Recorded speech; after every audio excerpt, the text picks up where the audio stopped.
நண்பர் ஒருத்தர் வந்து நிறையா பறவைகள், கோழிகள், நாய்கள்லாம் வச்சுருக்கேன்னு சொல்லிட்டு அப்படியே எனக்கு ஃபோன் பண்ணி சொன்னார்.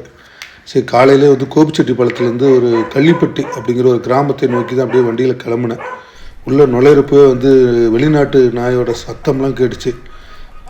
கோழிகள்லாம் நிறையா வச்சுருந்தார். இந்த கோழிகள்லாம் வந்து அப்படி செல்லமாக வளர்த்திட்டு வராங்க. கருவாடெல்லாம் கையில் கொடுத்து அப்படியே சாப்பிட்றது.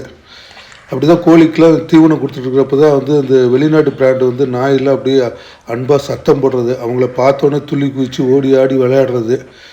அதுக்குள்ளே வீட்டில் வந்து பார்த்திங்கன்னா வெளிநாட்டு வகை பூனையெல்லாம் அப்படியே கொண்டு வந்தாங்க. அந்த ஃபேமிலியாக வந்து பார்த்திங்கன்னா இந்த மாதிரி அனிமல்ஸு பேர்ட்ஸ் வளர்த்துல வந்து ரொம்ப ஆர்வம் வந்து காட்டிட்டு வராங்க. என்னை பார்த்தோன்னா அந்த வெளிநாட்டு நாய் அப்படியே கொஞ்சம் ஆரம்பிச்சிருச்சு. சரி ஒரே பறவைகள் சத்தம் கேட்குதே என்னன்னு சொல்லிட்டு உள்ளே பார்த்தோம்னா வீட்டுக்குள்ளேயே வந்து ஒரு அமைப்பு காக்டைல் பறவைகள்லாம் நிறைய எக்கச்சக்கம் வச்சுருக்குறாங்க. நான் உள்ளே போனோன்னே பறந்து வந்து என் தலைமையிலலாம் ஏறி உட்காந்துச்சு. அந்த காக்டைல் பறவைலாம் என்ன பண்ணுவோம் அப்படின்னா அவங்க குடும்பத்தோட ஒருத்தராக வந்து ஜாலியாக அவங்க கூட கொஞ்சறது, தலைமையில் ஏறுறது, இங்கேயும் அங்கேயும் பறந்துக்கிட்டு அப்படியே இருந்தது. அந்த ஃபேமிலியே வந்து பார்த்திங்கன்னா அந்த காக்டைல் பறவை கூட தான் வந்து அவ்வளோ அட்டாச்மெண்ட்டாக இருக்காங்க. இந்த மாதிரி காக்டெயில் பறவை ஏதாவது தேவை அப்படின்னா அவங்க வந்து சேல்ஸும் பண்ணுறேன் அப்படிங்கிறாங்க.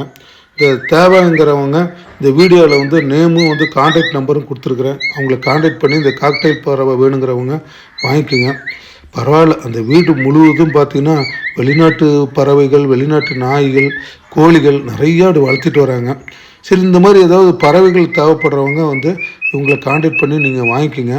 அதே மாதிரி அந்த காக்டெயிலுக்கான அந்த சூரியகாந்தி சீட்ஸு, கால்சியம் கல் அதெல்லாம் அப்படியே காமிச்சாங்க. சரி கொஞ்ச நேரம் அவங்க அப்படி வீட்டில் அப்படியே இந்த இதெல்லாம் பார்த்துட்டு இந்த பறவைகள்லாம் அங்கேயும் ஓடுறதெல்லாம் வந்து அவ்வளோ அழகாக இருந்தது, சத்தம் போட்டதெல்லாம். சரி கொஞ்ச நேரம் இருந்துட்டு அப்புறம் அங்கேருந்து அப்படியே நான் கிளம்பிட்டேன்.